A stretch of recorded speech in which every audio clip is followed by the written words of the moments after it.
السلام عليكم ورحمة الله وبركاته. بسم الله الرحمن الرحيم. اللهم صل وسلم على سيدنا ونبينا محمد وعلى آله وصحبه أجمعين. اللهم لا تجعل الدنيا أكثر همنا ولا مبلغ علمنا ولا إلى النار مصيرنا يا رب العالمين. اللهم لا تجعلنا كالذين رضوا بالحياة الدنيا واطمأنوا بها. اللهم إياك نعبد وإياك نستعين. I am Engineer Mubarak Jamil Al-Busairi. I consider myself an expert in football, first nationally, then internationally. بفضل الله سبحانه وتعالى موضوع اليوم حول مباراة المنتخب الوطني العماني والمنتخب الألماني، مباراة الودية بمجمع السلطان قابوس في بوشر، والتي انتهت بفوز المنتخب الألماني ضمن الإعداد والاستعداد للمرحلة الأخيرة، الإعداد لخوض مونديال 2022 في دولة قطر. وضمن أعتقد اختيار المنتخب الألماني لمباراة الودية مع المنتخب العماني أعتقد كانت موفقة لأسباب المنطقة في الخليج كذلك، والأسباب تغلب المنتخب العماني سبق على المنتخب الألماني الياباني، وكذلك سابقا كانت تجربة المنتخب الألماني أن نلعب مع المنتخب العماني في مسقط. وأتذكر كان من العناصر المنتخب كان كلينزمان كان يلعب في ذاك الوقت في توتنهام في لندن. كانت تلك المباراة 2-0. فمن وجهة نظري المنتخب الألماني اختار المكان المناسب والتوقيت المناسب الساعة 9 كذلك، والمنتخب المناسب قبل الذهاب إلى الدوحة. طبعا الموضوع له ثقافته، للألمان لهم ثقافته، الألمان لهم ثقافة من الناحية السياحية. أعتقد الألمان من الدول شبه الجزيرة العربية من الناحية السياحية.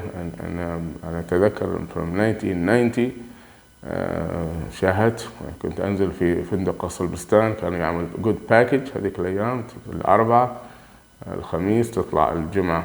فمن 1991 كان يعني بدت السياحة الألمانية، فمعظم السياح اللي لاحظتهم من الألمان، فارتياح من ناحية يعني الألمان ارتياحهم لمسقط. لهذا السبب هم طبعا يختاروا مسقط لأمور سجل تاريخي حسب ثقافة السياحة. إضافة نتذكر أن حتى في بداية الثمانينات ونهاية الثمانينات والتسعينات أن الإجراءات السفر إلى ألمانيا من مسقط كانت سهلة جدا جدا لأي دولة أوروبية. يعني الفيزا كانت لمدة يوم فقط تحصل على فيزا إلى ألمانيا. أما بعض الدول الأوروبية فكانت الفيزا عندهم تتأخر، وهذا بحسب العلاقات. وكذلك معرفة الألمان بتاريخ السلطنة في الحرب العالمية الثانية. يدروا أن في الحرب العالمية الثانية كانت العمان يعني عندنا هنا دولة شبه محايدة، يعني حتى لما الغواصة التي دخلت في المياه الإقليمية وضربت بعض اللوازم، وكان ردود فعل من السلطات العمانية صح هي حرب عالمية ولكن ليست في المياه الإقليمية. من الأحداث من الحرب العالمية أتذكر خالي عبد الكريم عبد الله إبراهيم الشحي وصل من السواحل من 1998، فطلب مني أن أزور صديقه، أنا وديه لصديقه في منطقة مطيرة.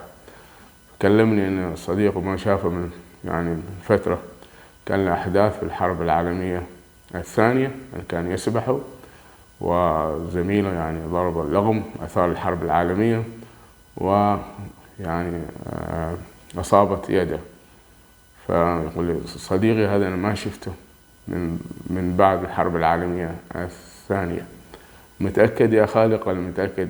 أنا ما أتذكر اسمه ولكن أعرف وين يسكن، في منطقة مطيرح. فسبحان الله وديته مطيرح، ومن اسمه قال أتذكر الهوتي كذا، جاب اسم الهوتي، وطرقنا على الباب فكان أبو أحمد الهوتي، فطلع أبو أحمد الله يرحمه الهوتي، وصار العناق بينهم، وفعلا يده كان من ضمن اللغم، فخبرني قال أبو أحمد الله يرحمه أن فعلا خالك هو من أنقذني. فالتاريخ يرجع لتاريخ معرفة الألمان بعمان ضمن الحرب، موقف عمان في الحرب العالمية الثانية. فهذا يعد تاريخ. طبعا عندما الدول الأوروبية تبي تعرف عن البلد فدائما تذكر الأشياء، يفكروا في الأشياء اللي تحتاج إلى يعني مثل ما تقول معلومات مهمة جدا جدا جدا عن هذه المنطقة، وليس عن هذاك البلد، وليس فقط في الرياضة. فهذا طبعا يقول لك أعطيني إيجاز عن هذا البلد، فهو يعطيك إيجاز كامل، يعطيك إيجاز عن ثقافة هذا البلد. فحبيت أنا يعني في اختيار الألمان لمسقط يعني واضح. وخلينا احنا نشوف كيف كانت ظروف المباراة، خلينا نشوف كيف كانت ظروف المباراة. ولما أبدأ الألمان ارتياحهم من كل شيء، هي ثقافة، هي ثقافة. هذا من وجهة نظري، من معرفتي، والمعرفة قوة. فتتكون الشخصية بالتفكير وليس بمجرد المعرفة والمعلومات. مباراة، خلينا نرجع لمباراة المنتخب الألماني والمنتخب العماني والمنتخب العماني والمنتخب الألماني. سبق أن لعبنا مع كوستاريكا ولعبنا كذلك مع الأورجواي. تلك المباريات أنا لم أحضرها لأسباب الله يعلمها. مباراتنا مع كوستاريكا ومباراتنا مع المنتخب الأورجواي لم أحضرها. يقول لك عندما الفتنة، عندما يعني تقبل الفتنة لا يدركها إلا المؤمن، وإذا أدبرت الكل يدركها بوضوح. عندما تقبل يعني تأتي الفتنة وتقدم إليك لا يدركها إلا المؤمن، وعندما تدبر الفتنة، وعندما تدبر كل الناس يشاهدوها. كوستاريكا والأورجواي لم أحضر المباراة. مباراة البرازيل حضرتها، مباراة البرازيل، وأعتقد مباراة البرازيل من عمل الجيل الذهبي عندنا في عمان، ليس من عمل الاتحاد، جزاه الله الاتحاد الكرة يعني أحضر لنا المنتخب البرازيلي، ولكن كان العمل في الملعب من الجيل الذهبي المعروف في سلطنة عمان ذلك الوقت. يعني كان العمل في الملعب ليس له أي علاقة مباشرة فقط من ناحية اللوازم، أما من ناحية الأمور الفنية اللي ظهرت في الملعب فكانت من عمل الجيل الذهبي اللي شاهدناه، وانتهت المباراة بفوز المنتخب البرازيلي. طبعا المنتخب البرازيلي كان في قمته، أفضل منتخب، أفضل من الآن في ذلك الوقت. أما مباراة ألمانيا ذكرنا سابقا كانت مباراة سابقة وحضرتها أنا شخصيا، انتهت 2-0. أما المباريات تاريخا نذكرها، أول مباراة على ملعب غير معشر في استاد الوطية ضد نادي الزمالك انتهت 4-1. أما المباراة الثانية نذكرها ضد المنتخب الإيراني في استاد الوطية وكان الملعب معشر، انتهت 3-0. المنتخب الإيراني انتهى لكأس العالم في الأرجنتين 1987.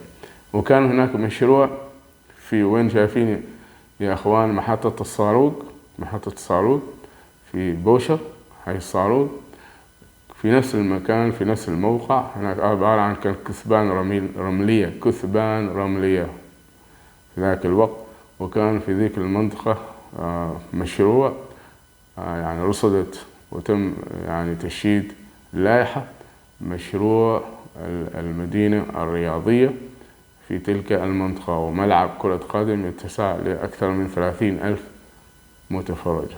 هذا الكلام في 1970. كان هذيك الأيام وزارة الشباب وزارة الشباب، موقعها في روي، وكان المجسم زرت شخصيا.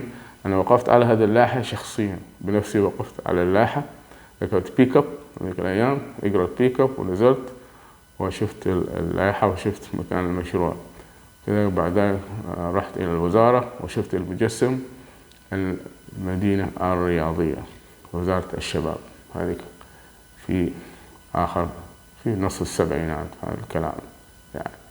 فنتكلم عن الملاعب عندنا، طبعا أعرف عن الملاعب المدرسة السعيدية، ثم نادي عمان، ثم ملعب شركة تنمية نفط عمان، ثم بيت نادي السيب، وملعب مطرح، ثم صار تطور. طبعا عندنا الحمد لله استاد لطية غير المعشب، ثم استاد لطية المعشب، ثم كذلك 1985 ملعب مجمع السلطان قابوس في بوشر لحد الآن 2022. مجمع السلطان قابوس في بوشر كان سابقا طبعا ما في كراسي، فقط اللهم يجلس على المدرجات، وكان ياخذ مساحة أكثر من الجماهير الحضور. لما بعد ذلك قرر الاتحاد الدولي لابد يكون كراسي، فهذا الاتحاد الدولي اللي قرر يعني لابد أنتم خلاص الآن في الاتحاد الدولي في مباريات تكون رسمية، يعني على مستوى القارة وعلى مستوى الإقليم، مستوى الدولي لابد أن تكون هناك كراسي. فهذا يعني تقليص حجم المتفرجين.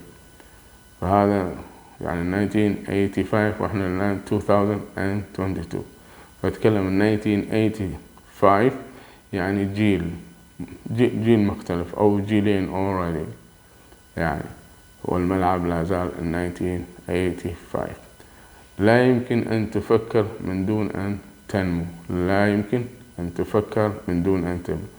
فهذا واضح أن لا يوجد هناك أي تفكير في موضوع الملعب، لذلك لا نرى هناك أي نمو.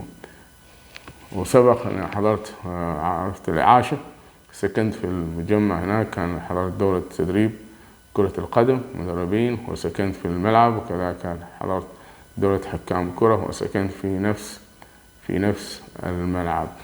للأسف الشديد أصعب حاجة ذاك الملعب هو كيف تتسلق. لما تجي وقت متأخر من الليل يسكروا عندك البيبان، ولازم يعني أنا أجي من ودام مسافة بعيدة للدورة وأوصل متأخر، يتم تسكير الأبواب. ما شاء الله لا أوقف سيارتي طبعا برا، عاد كيف تتسلق أنت في حتى توصل إلى السكن. جزاه الله خير في لاعب من المنتخب كان مار، ومحمد سليمان لاعب نادي فنجة كان هو في المنتخب، فقال لي الطريقة الوحيدة اللي تتسلق خطيرة عليك إن تنتبه ولا بتتشمخ وتتعود تطبق فوق.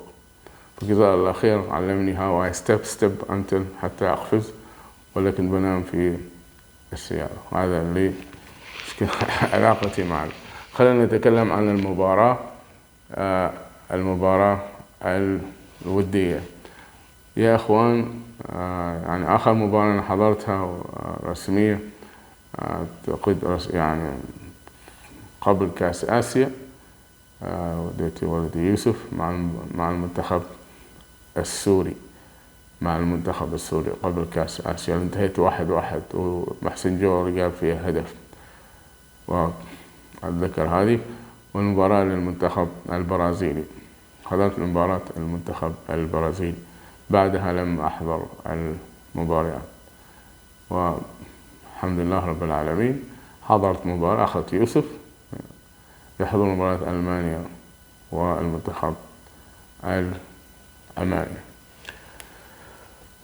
الفكرة التي تخطر في المادة المفكرة هذه هي شيء حقيقي، هي شكل ولها وجود حقيقي، وإن كانت غير منظورة بالنسبة إليك. الفكرة التي تخطر في المادة المفكرة هذه هي شيء حقيقي، هي شكل ولها وجود فعلي، وإن كانت غير منظورة بالنسبة إليك. إيش كثر حجم ملعب مجمع السلطان قابوس؟ إيش كثر حجمه؟ فالكل يعرف، فالكل من المسؤولين، فالكل يدرك اللي تمر عليه واللي ساكن جنبه. لأن الملعب فقط كان أعداد الحضور 26,000 متفرج في تلك المباراة. 26,000 متفرج، نتكلم من حجم الملعب. فالكل يدرك، الكل يعرف أن حجم الملعب فقط 26,000. هذا طبعا مع كان حضور 25، أنا أتكلم 26,000 مع جزاهم الله خير رجال الأمن اللي خارج الملعب والمنظمين وكذلك الإعلام والقائمين للتحضير وتشغيل الملعب في ذلك اليوم. 26,000. نتكلم من 1985 إلى الآن 2022. فغير المعقول يعني أن نفكر من دون أن ننمو. إذن احنا لا نفكر. فهذا عالمنا الداخلي، هذا الشكل عالمنا الداخلي. العمل هو الشكل الثاني للتفكير، الشخصية التجسيد المادي للتفكير، البيئة نتيجة التفكير. لا يمكن يعني هذا شكل علمي، لا يمكن يعني أن يكون هناك يعني تغيير في البيئة ويكون هناك تفكير، لا يكون هناك شخصيات تفكر. الشخصية التجسيد المادي للتفكير، ثم تأتي البيئة نتيجة التفكير. ولكن أول التجسيد المادي الشخصية للتفكير هو العمل. أنت قادم لعمل، العمل هو الشكل الثاني للتفكير. والتفكير هو أصعب يعني موضوع، يعني في جهد شاق جدا.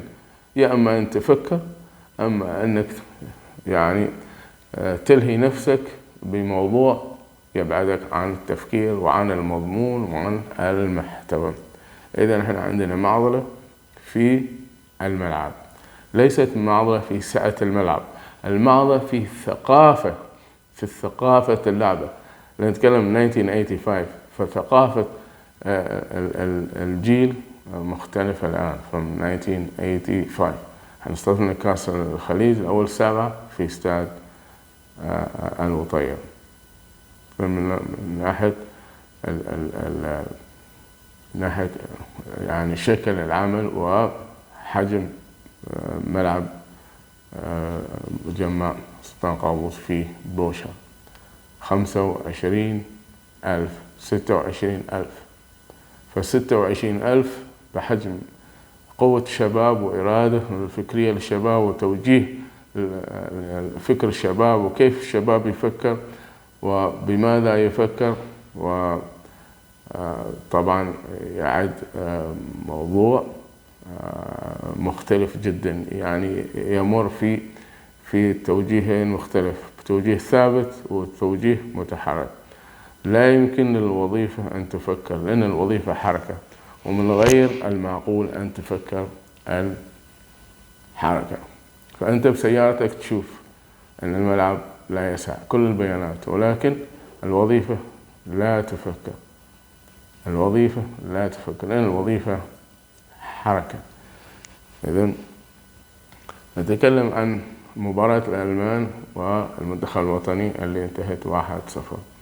يا أخوان، نتكلم خبرة في كرة القدم.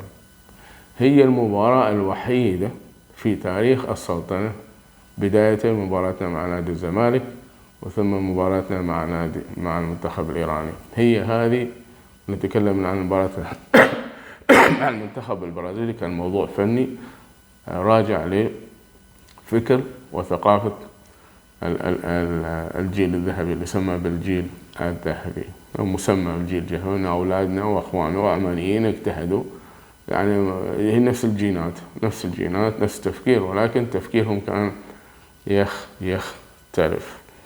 فهي المباراة الوحيدة اللي شاهدناها قبل يومين، هي المباراة الوحيدة. المنتخب الألماني والمنتخب العماني والمنتخب العماني والمنتخب الألماني المباراة الوحيدة بخبرتي اللي اتحاد الكرة والإعلام وكل من يركض خلف الكرة في عمان، سواء السوشيال ميديا ولا القنوات المنتشرة الآن ولا الFM، هي المباراة الوحيدة اللي هذا الناس من الاتحاد كرة ومن الإعلام ومن المسؤولين عن الرياضة ومن السوشيال ميديا ومن الإعلاميين اللي لم تكن لهم فيها مصلحة، فالحمد لله رب العالمين إن الكرة في عمان قبل تلك المباراة تحررت. الكرة عندنا في عمان تحررت من الفكر السائد عندنا، فكر التنافس، الزحام، وسط الزحام حول الكرة، من يذهب الكرة ومن يعرف الكرة ومن يسيطر على الكرة ومن يكون قريب الكرة ومن يكون له شهوة. فضل الله سبحانه وتعالى أن تلك المباراة الجماعة اللي ذكرناهم هذا التفكير، أنا أتكلم عن التفكير لا أتكلم عن أشخاص، التفكير أن الكرة في تلك هذه المباراة تحررت من هذا التفكير. فضل التفكير لأنه لا يوجد لهم أي مصلحة مباشرة، هي مباراة ودية لا توجد لديهم، والخوف من كذلك الهزيمة والابتعاد، إضافة أن هذه الجماعة في ذاك الوقت لا توجد لديهم أي مصلحة في كأس العالم القادم، فالكل يتسابق لكأس العالم، الكل يتسابق الحمد لله رب العالمين. أتمنى أن كل يوم نحن كرتنا تشهد بهذا الظروف، كرتنا تتحرر من هذه الأفكار، تتحرر من هذا الزحام، تتحرر من هذه الفتنة. الكرة ذكرنا أن كرتنا للأسف الشديد متروسة بالفتن، متروسة بالخلاف، متروسة بالانشقاق، متروسة بالدسائس، متروسة ليست لمصلحة اللعبة. فهذا دليل فضل الله سبحانه وتعالى. فالفكرة التي تخطف المادة من الفكرة هذه هي شيء حقيقي، هي شكل ولها وجود فعلي، وإن كانت غير منظورة بالنسبة إليك لأنك أنت عايش فيها، أنت وسط الزحام، أنت في الصندوق. ما عدا اللي واحد اللهم يجي يسكر صندوق ويفتح بعضه حتى الناس تتهوى. فضل الله سبحانه وتعالى وجه النظر كخبير أن الكرة تحررت قبل تلك المباراة، الكرة متحررة من هذا التفكير، من هذا الزحام. فكان شكل الكرة في عمان المنافس المنتخب الألماني he is serious، المنتخب الألماني serious. وذكر اللاعب جمال مبارك كان في قناة المجلس أن يعني المعلومة الصحيحة اللي جابها بمعرفته أن المنتخب الألماني يلعب جدية، لأن كان مدربه بيرتي فوغست، وكان جمال مبارك اللاعب الكويتي لما يعني جاء يعسكر هنا في مسقط ومدربهم بيرتي فوغست، فيدرك ويعرف من خبرة أن الألماني يلعبوا مباراة الودية سيريس. هذا الكلام صحيح حق وحقائق أن الألمان يأخذ الموضوع سيريس because they are professional. أول في السبعينات أول من كان يلعب سيريس ويلعب بروفيشنال هم الألمان، وظلوا بهذا الأسلوب. ثقافة الألمان سيريس، ثقافة الألمان سيريس، ما عندهم نجوم ولكن ثقافتهم they play يعني يأخذ الموضوع سيريس. هذه الجزئية الثانية. حاجة ثانية أن المدرب الكرواتي هو ليس مدرب نفسه اللي درب المنتخب العماني قبل هذه المباراة، هذا مدرب ظهر بشخصية من كرواتيا ومن يوروب أهم فرانكو في تلك المباراة، وقبلها بساعات ومن الأعداد القائمة هو دخل يلعب بفكر أوروبي، لا يلعب بفكر الوطن العربي ولا يلعب بفكر شعوب الجزيرة العربية ولا يلعب بفكر ثقافة الوطنية اللي عندنا احنا، فلعب بتفكير أوروبي. مدرب هو لكن تفكير اختلف، غايته اختلف، حكمته اختلفت، أهدافه اختلفت. هو الآن ارتقى لأنه الآن أوروبي، يريد يوصل رسالة إلى الشعوب الأوروبية يريد يوصل رسالة إلى ثقافته في بلده، يريد يوصل رسالة إلى زملائه، يريد يوصل رسالة إلى الجهاز الفني اللي معاه مساعد، يريد يوصل رسالة إلى الموطن اللي هو يشتغل فيه، يريد يوصل رسالة إلى اللاعبين وإلى الألمان، ويريد يوصل رسالة إلى كأس العالم. هو استثمر، المدرب هذا استثمر فكرة أنه هو يتحرر من الجو اللي هو كان يلعب فيه، لأن سمحت له الظروف بهذا الشكل. هذا واضح، هو ليس المدرب اللي نفس الشخصية نفس الاسم، لكن قلب وفكر ومعرفة ودماغ مختلف، حتى اهتمام ووقفته في الملعب مختلفة. أما اللاعبين فأخذوا نفس النهج، اللاعبين العمانيين منتخب العناصر أخذوا نفس النهج، إنهم تحرروا من الفكر الوطني وارتقوا للعالم الخارجي، لأن لم يكن لهم أي تأثير بالعالم الداخلي، لأن الناس انشغلت عنهم. الإعلام في كأس العالم مثل ما تقول تحرروا. هي حاجتين، هم تحرروا من الجو اللي كانوا فيه، وكذلك لهم تأثير بكأس العالم. الآن الناس تتكلم عن كأس العالم، وهذا موتيفيشن انك تظهر. انت خسرت الظهور في كأس العالم، it's opportunity for you to show you take a part indirect, you take a part indirect. يعني هذا سبحان الله علم النفس، ان اختار كل لاعب. ليس احنا شفناهم يعني لايف، ليس هذا صلاح اليحيوي، ليس صلاح اليحيوي، السعدي هذا ليس السعدي، الخميسي ليس الخميسي، الحارس ليس هو الحارس. كل الشباب اللي لعبوا، المنذر ليس هو المنذر، المنذر العلوي ليس هو المنذر العلوي. أنا أتكلم من خبرة، ليس هو المنذر العلوي. قلبه كان حاضر، قلبه صار قوي. هذا اللاعب جسمه يعني بهذا الجسم قلبه صار قوي، عضلاته كانت تتفاعل مع جسمه. الأكسجين اللي ياخذه مزيد أخذ هو من الأكسجين، حاضر، جسمه حاضر، قلبه ينبض صحيح، رئته تنبض صحيح على مستوى عالي ما كان هو عليه. أفكاره، أعماله، المعرفة وتفكيره في أثناء اللعبة مختلف جدا. أنا أعطيكم فقط مثال فما أظن لو أي واحد يقول مستحيل هذا يكون لاعب عماني. فثلاثة أمور اختلفت في شكل المباراة. الألمان they play seriously، المدرب هو ليس مدرب نفسه، اللاعبين ارتقوا، اللاعبين طبعا المدرب طلع فوق، اللاعبين طلعوا فوق معه، بالإضافة أن اللاعبين يعني كل واحد خدم نفسه بنفسه، كل واحد اشتغل بنفسه لمصلحته، لأن هذه opportunity don't knock it. وسبحان الله، وتحرروا. المباراة كامل هي تحررت من الأسف الشديد الناس المحيطين باللعبة. وأنا أكرر، لا يوجد في اتحاد الكرة ولا في سلطنة عمان شخصية أنها تفكر في جزء من العالم الخارجي. اللي شفناه تلك المباراة جزء من العالم الخارجي.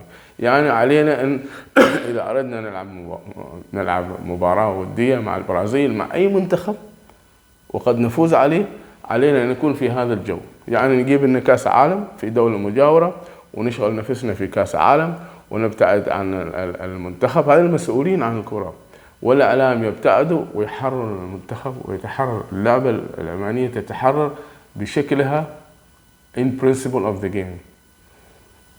سبحان الله، هذا أنا أتكلم كخبير. الكرة العمانية تحررت في تلك المباراة، تحررت من كل الأمور المصاحبة، لأن لا يوجد للأسف الشديد أشخاص، لا رئيس اتحاد ولا نواب ولا أعضاء اتحاد الكرة ولا الإعلام يفكر ب يعني من عالم الخارجي. للأسف الشديد، للأسف الشديد أنا أتكلم I'm professional. شفنا تجربة الانتخابات في انقسام على الأشخاص ولكن ليس على اللعبة. وهذا طبعا إذا أردت أن تفكر في العالم الخارجي، عليك أول شيء أن تعمل أشياء عظيمة من العالم الداخلي. أنت في العالم الداخلي للأسف الشديد لم تصل حتى إلى مستوى المقبول. فهذا شكل المباراة. إضافة ليقضى الله أمرا كان مفعولا، ليقضى الله أمرا كان مفعولا. يقول إذا أقبلت الفتنة لا يراها إلا المؤمن، وإذا أدبرت الكل يراها. أنا سمعت سبحان الله بالصدفة في اف ام أعتقد مسقط، إن استضافت عضو من الإعلام الخليجي، إن كان له تغريدة إن ما أدري كيف يحفز عدم حضور المباراة ومقاطعة المباراة من الألمان لهم رأي في كأس العالم. يعني وهذا للأسف إنه عماني، يعني من الإعلام الخليجي. بالنسبة لفكر المهندس مبارك، لا يوجد إعلام خليجي ولا يوجد إعلام عربي أبدا. هذا مجموعة من الناس اختارت أن تستفيد من اللعبة، مثل العالم الآن استفاد من ميسي واستفاد من كريستيانو رونالدو، والآن يوبخ كريستيانو رونالدو. هذا شكل للأسف الشديد، هذا شكل الإعلام وين ما تروح، مثل أضاعوا مارادونا. وطبعا يعني للأسف الشديد يعني إيش لنا إحنا علاقة بوجهة نظر الألمان في كأس العالم؟ ما لنا أي علاقة في الملعب، ما لنا أي علاقة، لأن الكورة ما راح تدخل الشباك بهذا التفكير. ما بتدخل، ما بتغير رايها، الباس ما بيغير رايها، ما بيعطينا سرعة في الملعب، ما بيعطينا اهتمام في الملعب، ما بيعطينا فنيات أفضل في الملعب. إذا يعني إيش المباراة ودية؟ إحنا نلعب مباراة ودية، والعالم يتكلم عن كأس العالم، وأنت ما شاء الله لابس عمامة. إيش مصلحتك بهذه التغريدة؟ إيش مصلحتك بهذا الفكر؟ عشان يعني تعظم نفسك على حساب وطنك، على حسابك؟ يعني هذا الناس اللي يطلعوهم في التلفزيون ويطلعوهم، يعني هذا الخدمة اللي قد الله الوطن السلطان. أنت فكر، الله الوطن السلطان، أنت خارج الحدود. أنت الآن تمثل الإعلام الخليجي، أنت لست تمثل الجريدة الشبيبة أو تمثل الجريدة الجرايد الرؤيا. يقول لك عمان غالية، حبيبتي عمان، والوطن غالي، والرؤية غير واضحة، والزمن غير موجود الآن، والشبيبة لم تكن أفكارها وثقافة مثل ما كانت في العقود الماضية. وأنت جاينا من خارج الحدود، إعلام خليجي، وتغرد ليس لمصلحة الكرة الوطنية، على حساب ماذا؟ من قال لك يعني غرد هذا؟ يعني من قال لك غرد بهذه التغريدة لأي مصلحة؟ يعني هذه أشياء كثيرة، أشياء أمنية، أشياء كثيرة هذا فيها. يعني حد قال لك من الخليج؟ ولا البوس مالك قال لك قول كذا؟ تغريدة مثل هذا، يعني إيش مصلحتك أنت؟ يعني بتحصل تذكرة بلاش بالمجان، ولا بتجلس في أفضل كرسي في كأس العالم؟ خليني أشوفك وين جالس في كأس العالم. لا يا أخوان، لا أرجوكم، مصلحة الوطن فوق كل شيء. يعني شفت الملعب، لأن أقول لك لما سمعت هذا التغريدة أنا دعيت لربي، قلت يا رب أنت على كل شيء قدير. وسبحان الله إنها كانت وجهة نظري كانت فتنة، وكرة القدم عندنا ماشية بهذا، للأسف الشديد ماشية بهذا الأسلوب، فتن. هذا واضح. سبحان الله، فضل الله سبحانه وتعالى، الملعب ترس، واضح، الملعب ترس. سبحان الله، وناس يعني ما شاء الله ما شاء الله. يعني شفنا احنا البيئة، اولادنا كانوا مبسوطين، يعني ما شاء الله. يعني في احداث صارت في الملعب، يعني الكل سعد منها. يعني استغربنا ما شاء الله ايش كثر حب الاجيال للعبة. الجيل عندنا ايش كثر يحب اللعبة، يحب النجوم. فمجرد ما سمع نوير صوت من العمانيين ينادوه، يعني انهم يحترموه يقدروه يحبوه، تفاعل معهم بشكل يعني ما شاء الله. وظهر ان لا، نوير يعني لاعب متواضع، لاعب طيب، قلبه طيب، يعني ما شاء الله عليه، واهتم بالجمهور وتفاعل مع الجمهور، يعني ما شاء الله. رغم انك هذا طبيعي ان اللاعبين الالمان يعني يخفقوا في يعني ركل الكرة او خطأ كذا، فكان صيحة استهجان هذه واضحة everywhere. لكن ما شاء الله كان يعني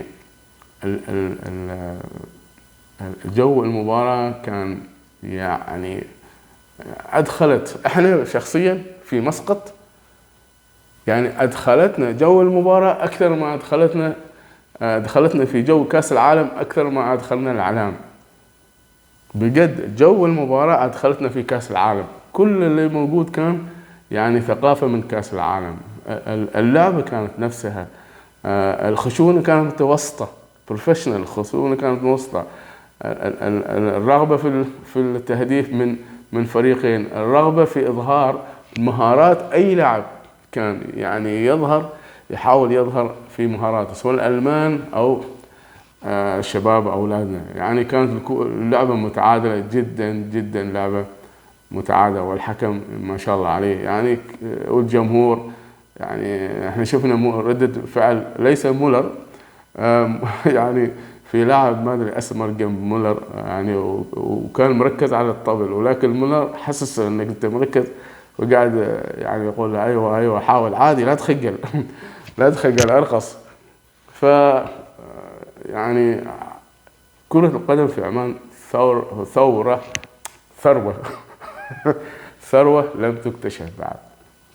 كرة عمان يعني الكرة في عمان والشباب والجيل ثروة لم تكتشف بعد. أنا أقول لكم إن حقيقة في فارق في الثقافة بين المدرجات واتحاد الكرة، في فارق في الثقافة بين المدرجات اللي موجودين والجهات الرسمية في الدولة، في فارق في الثقافة بين المدرجات والإعلام. عندنا فارق جدا، فارق. فالإعلام نفس الوجوه من سنين، الإعلام نفس الوجوه من سنين، ما عندها شيء جديد، تنقل فقط الحدث وتكون ظاهرة، مرة بساعة حمراء مرة بساعة زرقاء، ولكن ما هو الجديد؟ أنا أتكلم خبير في كرة القدم لا أريد شيء، أنا لا أريد شيء. فالثقافة اللي على المدرجات يعني فارق كبير، متقدمة جدا، متقدمة جدا جدا عن بالنسبة كذلك، بغض النظر احنا نتكلم عن الشكل. في هناك واضح كان في ان الكرة من العالم الداخلي والكرة من العالم الخارجي، لأنه منتخب ألماني وجاليات ألمانية موجودة وجاليات مختلفة أتت يعني تتابع الثقافة الخارجية للعب الألمان. وحقيقة يعني الشباب ما خيبوا ظن، لن تكونوا في الملعب، لن تكونوا أقل مهارة وثقافة إلا بالهدف اللي أتى. فما شاء الله الأولاد اللي جنبي يعني يقولوا يعني يوسف بابا 20 minutes is very good, they didn't score yet. وفي خلال 20 دقيقة 5 دقائق هو بادي 15، يعني مبسوطين إن الألمان لم يسجلوا. فوصلنا إلى نص الشوط الأول. في المباراة الثانية يعني في أهداف عندنا ما شاء الله، النتيجة 0-0، واللعب يعني في متوازن. I had to be clear، اللعب كان يعني ما شاء الله 50-50. شوف ثقافة الطفل عمره 10 سنوات 70 دقيقة يقول لك ما سجلوا الألمان، 70 دقيقة الألمان ما سجلوا. شوف هاي الثقافة. فثقافة الإعلام ما أعتقد بيفكر بهذا الأسلوب. فالولد he wants to start from the beginning in principle of the game. If you don't score, that means I will score. If you don't score in 10 minutes, that means I'll able to score in 15 minutes. فثقافة الطفل عمره 10 سنوات. وصلنا إلى الدقيقة 75 بابا بعدهم ما سجلوا الألمان، ما سجلوا ولا هدف. فلما سجلوا هذاك الهدف كان الكل أجمع في المدرج أن هدف مستحق لا بأس، لأنهم هذا من صالح الألمان، لأنهم رايحين على عمل مختلف. أما إحنا فتتوقف أدائنا وثقافتنا لا بأس إلى أن الهدف جانا يعني الهدف وكان أنه عادة يعني أو حتى نتقدم. ولكن السبب أن ظهرنا بهذا الشكل أن الكرة تحررت والمدرب ما هو المدرب. يعني السر إذا أردت أن يوصل المدرب لذاك المستوى لازم يكون خلف المدرب وطني يفهم أكثر عن المدرب، ليس بالنواحي الفنية التفاصيل، بالنواحي ثقافة اللعبة. فالمدرب اللي عندنا يعني هو اشتغل بثقافته، هو بالثقافة الأوروبية، لم يعمل بالثقافة الوطنية، لأنه هو مخلوط في وسط الزحام، ما في شخص يقعد معاه بشكل يومي ويناقش معاه. المدرب هو he makes sense، هذا الشخص he makes sense، he talks football، في شخص موجود مسؤول عنه he knows about the game، مو فقط he knows about how to sign a paper. أنا هذا ومؤسسة الثانية اللي تعطيني المبالغ. فشكل هذا شكل المباراة. سبحان الله سبحان الله.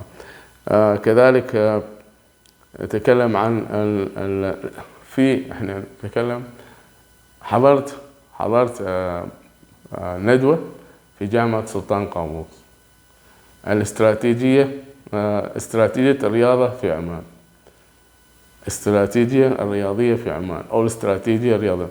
يا أخوان ما في شيء اسمه استراتيجية، ما في حاجة اسمها استراتيجية. حضرت ندوة استراتيجية الرياضة في عمان في جامعة سلطان قابوس، ثم حضرت ندوة ثانية مستقبل الرياضة في عمان في جامعة سلطان قابوس، وبنفس الوزارة وبنفس المسؤول. في كل ما حضرته في تلك الندوتين سؤالي هو هذه المؤسسة الرسمية وهذا التفكير من وين مصدر التفكير هذا؟ مصدر التفكير من وين؟ يعني هي فقط حركة دماغ. استراتيجية الرياضة في عمان، ثم ندوة ثانية مستقبل الرياضة في عمان، وحضر محمد بن همام ما أذكر وعلى المسرح، وكان محمد بن همام يعني نفس تفكير، يعني مستقبل الرياضة في عمان ندوة واستراتيجية يعني. فكان ينظر محمد همام لما كان يتكلم ينظر فوق، أقول إيش ينظر فوق يعني؟ لا يكون شيء خربان من السقف، لا هو ينظر فوق، يعني يبحث عن يعني مستقبل الرياضة في عمان واستراتيجية الرياضة. يعني هل لما حد من الدول، يعني دولة قطر استضافت كأس العالم، هل عملت ندوة وقالت حال العالم عندي ندوة مستقبل الرياضة في قطر أو الاستراتيجية الرياضية في قطر يعني؟ لا ما أعتقد لاحظنا هذا، ما أعتقد. فعندنا إحنا حصل، فعندنا إحنا حصل للأسف شيء. وين راحت هذا؟ وين هذا التفكير؟ سبحان الله سبحان الله. غير وارد. طبعا احنا نتكلم الآن شفنا المستوى الفني للكرة العمانية، وشفنا ثقافة الجيل والشعب العماني في كرة القدم. هي ثروة، وفي جاب بين اتحاد الكرة وبين الجمهور، وفي جاب بين الجمهور والإعلام. فطبعا الفكرة التي تخطر في المادة المفكرة هذه هي شيء حقيقي، هي شكل ولا وجود فعلي، وإن كانت غير منظورة بالنسبة إلي. فالحمد لله رب العالمين أن الكرة تحررت قبيل هذه المباراة، تحررت من كل الناس اشتغلت، لأن مصلحتها ليس الحقيقية،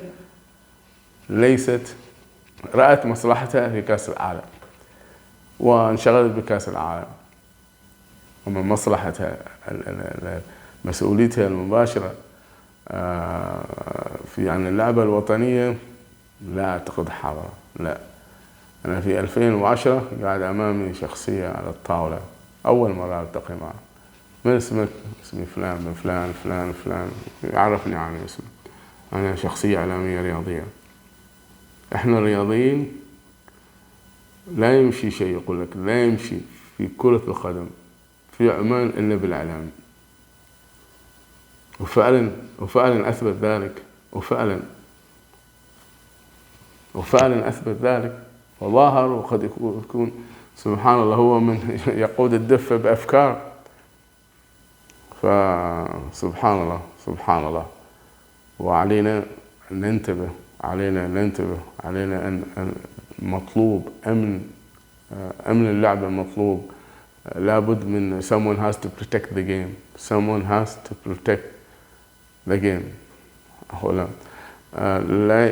لا يمكن أن تفكر من دون أن تنمو. فإذا كان احنا بنينا مجمع سلطان قابوس رياضي وملعب بوشر 1985،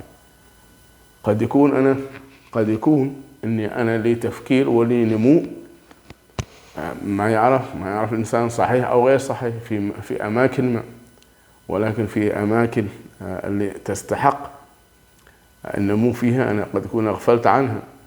اوكي، انت اغفلت عنها شيء جيد، ولكن نفسي عليك ان تقيم الاماكن التي انت قاعد تنمو فيها. هل هذه يعني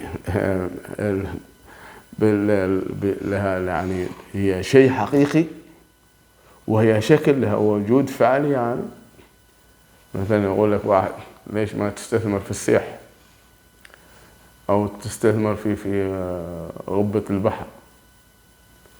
طبعا هذا تفكير ولو وجود لو فعلا أنت قاعد تستثمر في السيوح وتستثمر في غبة بحر،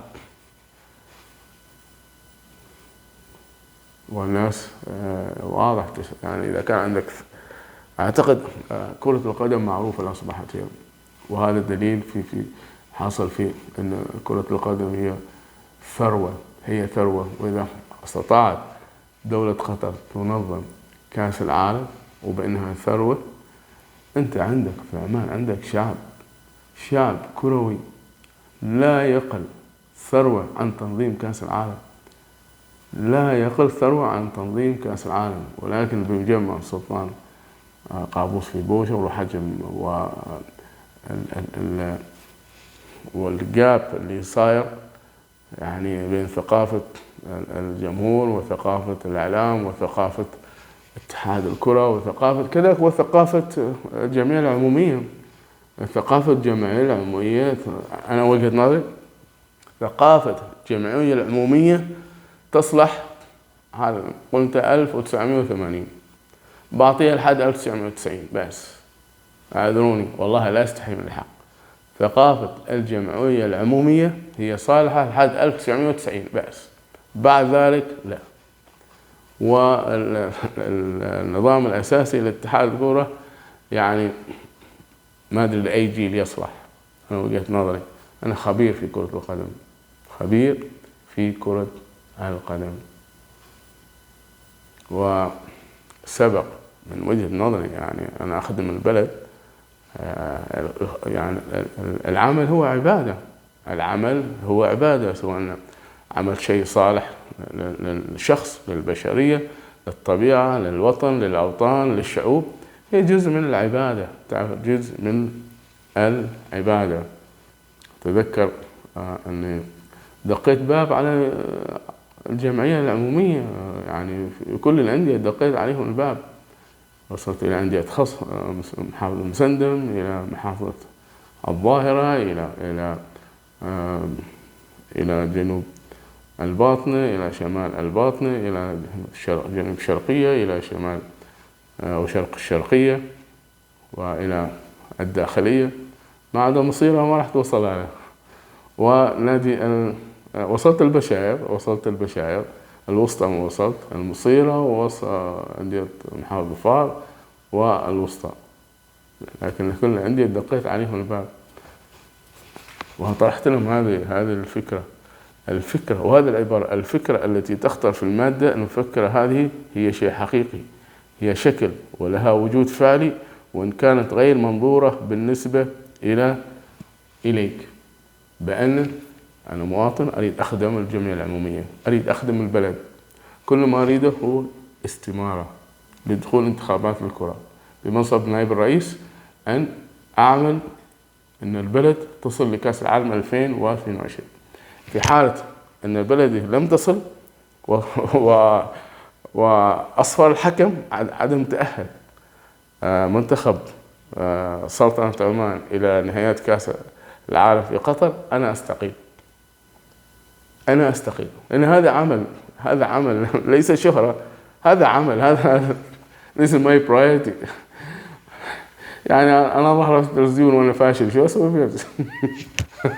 ظهوري في التلفزيون وأنا لم أقدم حظ، ظهوري في الإذاعة وأنا لم أقدم حظ، ظهوري في المايك وأنا لا أقدم. الله رزقني مايك تتو. الله الحمد لله، الله رزقني مايك تتو، يعني ننوك. وتلفون فيه مايك، في كاميرا، وهذا كفاية يعني. سبحان الله. فللأسف الشديد يعني أقول لك هذا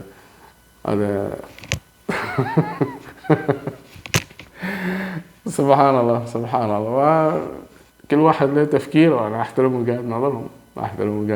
أنا حاولت 3 مرات، حاولت أصل لاتحاد الكرة 3 مرات، خلاص عاد الرابعة عاد خلاصس، أي سي مبارك، خلاص الناس لهم تفكير وخليهم على تفكيرهم، والله يرزقهم ويوفقهم إن شاء الله. لأن يوم القيامة رب العالمين راح يسألني أنت كنت تعرف عن اللعبة، ليش ما حاولت تخدم موطنك، تخدم الناس، تخدم اللعبة؟ أنت أحيانا بدل ما تركض الصلاة تركض للعبة. يعني أستغفر الله العظيم من اهتمامك أدري، ليس اهتمامك للشر، يعني أنا أدري بنفسك يا عبدي، ليس اهتمامك للشهرة ولكن اهتمامك للخدمة. فحتى يعني اهتمامك للخدمة وبدلت صلاتك فلك لها الأجر، لأنك أدري في نفسك لا تريد الشهرة، تريد الخدمة. والحمد لله رب العالمين، واشكر الله تعالى على هذه النعمة اللي أعطاني إياها. أشكر الله تعالى أن أعطاني هذه النعمة، المعرفة البسيطة عن اللعبة على المستوى الوطني وعلى المستوى الإقليمي وعلى مستوى العالمي. العمل هو عبادة، العمل والمعرفة في كرة القدم قوة، والمعرفة في كل شيء.